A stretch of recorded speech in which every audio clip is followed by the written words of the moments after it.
There's a lot of civil rights activism going on in my area. Now, before I write anything else, I want to disclose that I fully support the movement.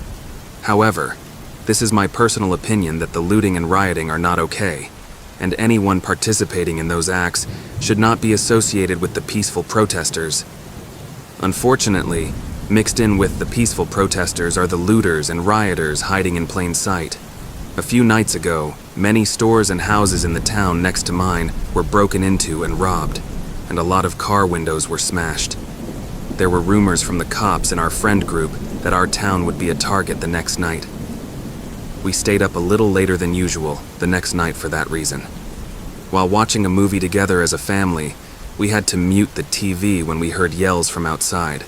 We checked out the window, and a large group of young people with masks on were parading down the street. They weren't holding protest signs or anything, they were just being loud and, by the sound of it, cursing a lot. They didn't appear to be damaging any property, so we went back to our movie. After that, my parents went to sleep. I stayed up later in my room playing a video game with the headset on so I could talk to my friends. Eventually, I grew bored and tired, turned the system off, and went downstairs to get a glass of water before bed. As I passed the little half stairway to our den on my way to the kitchen, I looked down and saw something big sitting on the carpet by the window. I went down the stairs, and when I picked it up, I realized what it was. It was the glass of the window, broken but all taped up, as if to make the glass shatter easier or quieter. I ran to my parents' room to get my dad. When he saw it, he called the police. The response time was outrageously long. My dad said we were lucky the line wasn't busy, as the 911 calls by us have skyrocketed. When the police came to search the house, it didn't seem anything was stolen or anyone was in the house. They had to respond to another call within 20 minutes, but they said to call back if something else happened. My dad and I opted to sleep in the den for the rest of the night to prevent anything else from happening, so my mom went back upstairs. Time rolled on slowly, but eventually, I think my dad fell asleep. A large gust of wind hit me in the face through the opening where the glass used to be, causing me to open my eyes and look at the window. No one was out there, but for some reason, I thought I heard something from upstairs. So I went up the half flight of stairs thinking maybe it was my mom. When I got to the kitchen, I continued to hear noises from above me. I walked upstairs, and the noises were still coming from above me.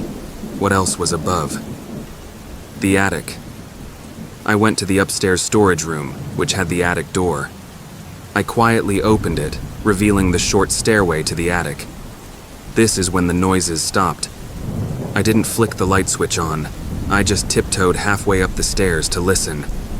The heavy silence was terrifying, considering I knew I was hearing noises from up here just a second ago. I waited on one of the middle steps to hear something.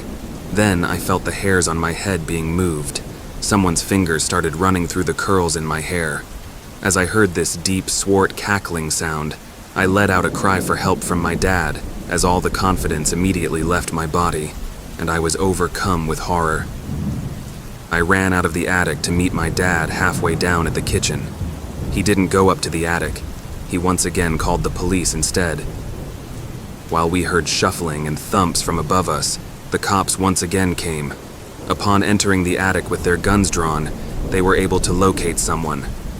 They came out of the attic with some creepy old person with a mask on, looking at my family and me and laughing as he walked out. When the cops asked him in the back of the car what he was planning on doing, he simply admitted right away that he'd seen all the looting going on in the news, that he wanted to join in on the fun.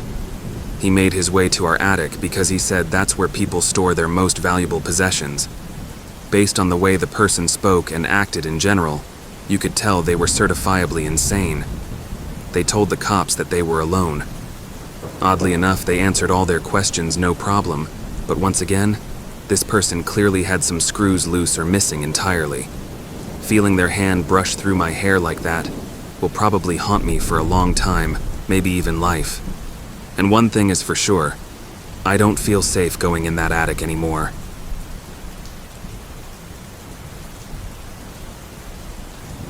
My friend Alex has an uncle with dementia. Long story short, his uncle usually lives with his grandma, but she was in Florida with some church group for the week. Alex was going on a business trip, so while he was gone, he hired me to house sit. This included watching after and taking care of his uncle. I'll call him Uncle Mick.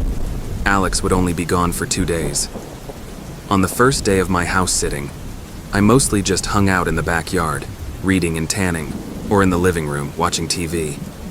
I cooked twice.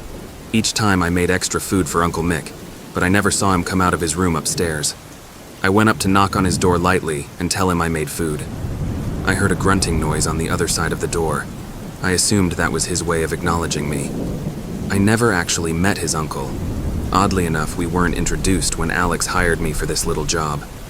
Uncle Mick was fully aware of my being there. At least that's what Alex said. He never left his room to eat while I was in the living room.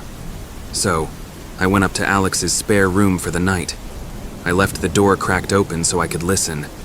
I eventually heard a door down the hall opening and unsettlingly quick and heavy footsteps moving down the hall and down the stairs. Seconds later, I heard the same footsteps rush back up the stairs and back to the room, and the door slammed shut. It was honestly a little unnerving. Hard to explain, just the intensity of his footsteps, like he was avoiding me or something. The next day was pretty similar to the first. I made 2 meals and left the food on the counter for Uncle Mick. Both times when I was laying in the backyard again, I came back in to see the plate was empty, so I guess he was really avoiding me. I went back out to tan some more, and when I thought about it, I looked up to the bedroom Nick was staying at, and there he was, looking at me through the window. I think when he noticed me, he ducked down. I felt so uncomfortable that I folded up the blanket and went back inside and up to the spare bedroom. It was okay. One more night of this, and I'd be home. I made dinner that night and left him another plate. As I walked up to the spare bedroom, I noticed his bedroom door was open now, the first time I'd seen that. Maybe he was becoming less shy. I went to brush my teeth and go to my room for the rest of the night to give him his space. I was having a rough time sleeping though. I just wasn't tired at all. While laying there in the dark, I heard a short creaking sound coming from inside the room, even over the noise of the fan next to me.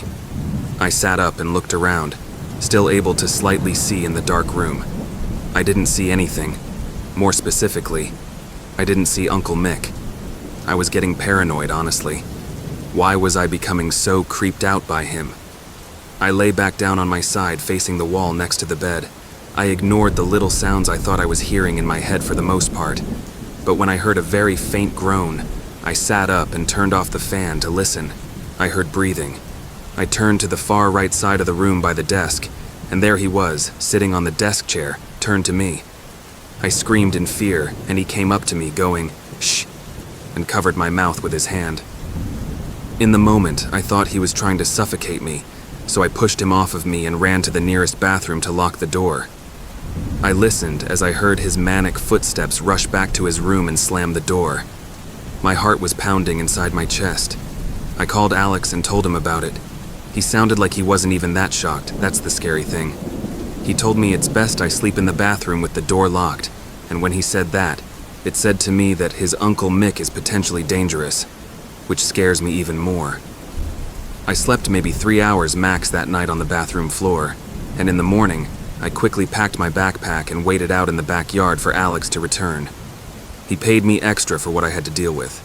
I suggested that he get his uncle some serious help because I think he has more than dementia, and I still don't know what his intentions were that night.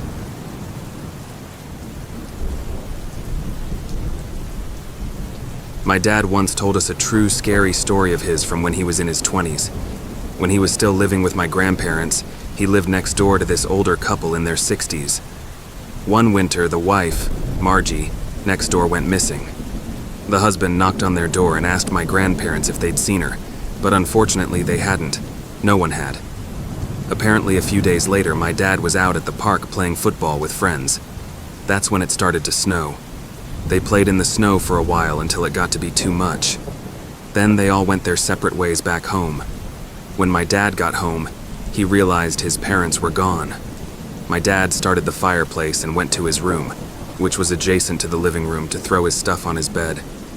Then he went to take a warm shower. After he got out from the shower, He thought he heard humming coming from the living room, outside the bathroom. He opened the door a crack in his towel and said, "Mom."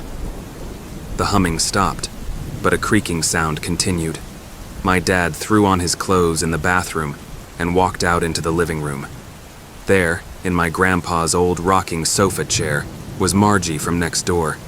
She looked straight at my dad and said, "It was so cold, I needed to get warm." My dad ran next door to get the husband, but when the two of them returned to the living room, the sofa chair was empty. Margie was gone. The two of them searched the whole house together, calling her name, but she wasn't there. Now, this much of the story was enough to creep me out already when my dad told it to us, but it didn't end there. The really scary part didn't happen until the next day when Margie's dead body was found in the man next door's crawl space.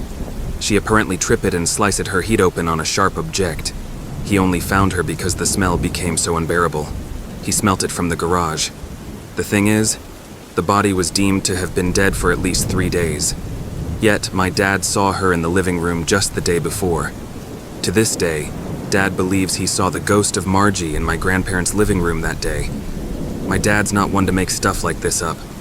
When he first told us this story when I was 9, let's just say I didn't get much sleep that night.